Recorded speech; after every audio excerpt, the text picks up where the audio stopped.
Hello, good day. So this is Sir Marvin Bartido, and I am here now to give some tips on taking your online classes. I know that some of you are struggling in taking up your online classes. Some are struggling because they see online classes as a fast-paced setup for learning that they can seem to go along well with it, right? Some of you are struggling because they can't focus because they are at home.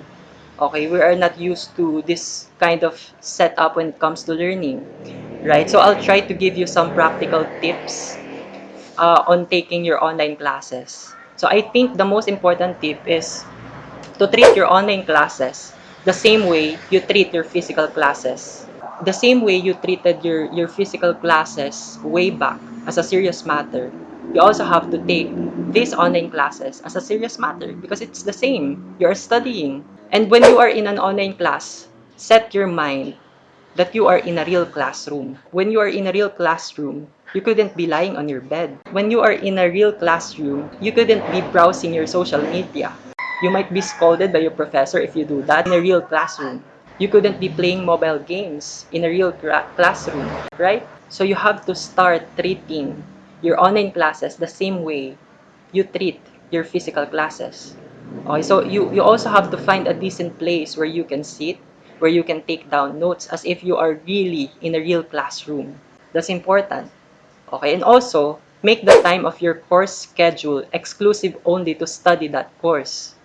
You shouldn't be doing other things during that time, right? You can't be spending that time for other things. Don't ever try to multitask. It won't work, I tell you. When we were in a normal class, that time is exclusive to attend that class, right? You couldn't be somewhere else. When we were in a normal class, that time is exclusive to attend your class in a classroom, right? So now, in your online classes, whether you opt to attend the online class or not, you have to use that time to study what you are supposed to study on that schedule. Okay, don't ever try to procrastinate, thinking to skip to attend that class or skip what you have to study on that specific time and then making up some time to study that. And then the reality, you won't be able to do that, right? You won't be able to study it. And then an online class again has arrived, another topic has been discussed, and then you procrastinate again, you skip attending that class, you skip studying what you have to study for that time, and then you make up some time again. What will happen is that you won't be able to study it again. It continues as a cycle. It repeats again and again until it becomes a habit. And then when your professor give you an assessment task, when your professor give you an exam or a quiz, you don't know what to do because the topics had piled up that you don't know what to do, that you don't know where to start. You have to stop procrastinating. You have to set your mind that that time, that schedule is exclusive to study that lesson or to study that course. Whatever topic is assigned for that course on that time, on that schedule. Also, make also other schedule to do the task for every course. Because when we were in a physical class, we attend the class for 2 hours, right? And the reality is that we use some other time to do the task that we have to do for that course. We allot some other time to review for that course. We allot some other time to do our assignments, right? So it's the same thing in your online classes. You have to establish another schedule for that course. You have to make a supplemental schedule for that course. And also, you have to eliminate too much freedom. This is actually the main problems why we are struggling in online classes because of too much freedom. What do I mean with too much freedom? Too much freedom that you know that you have online class but you are lying on your bed. You are sleeping. That's too much freedom, right? You have the freedom to do that because your professor couldn't do anything about that. You are free to do that. You have that freedom. But what we are doing is abusing that freedom. That's too much freedom that you know that you have online class and yet you are playing your favorite mobile games.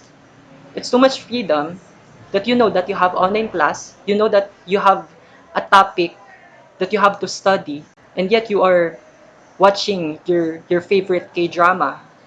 You're watching your favorite series in Netflix. That's too much freedom, and we have to eliminate.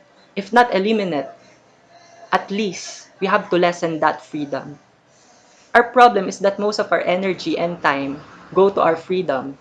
80%, 90% of our time and energy go to the things that we want to do.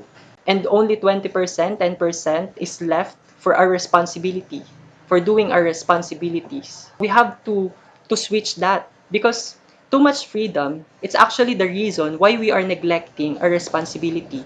So we have to switch that too.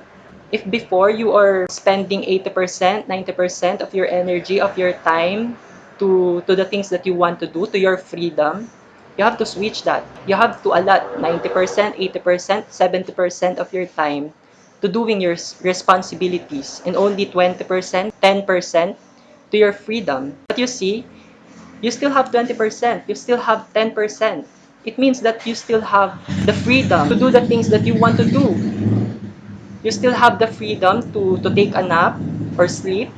You still have the freedom to play the mobile games that you want, to watch the shows that you want. But don't consume much energy and time for it because anything that is too much is not healthy. We have to do our responsibilities. We have to eliminate, if not eliminate, lessen our freedom and do our responsibilities.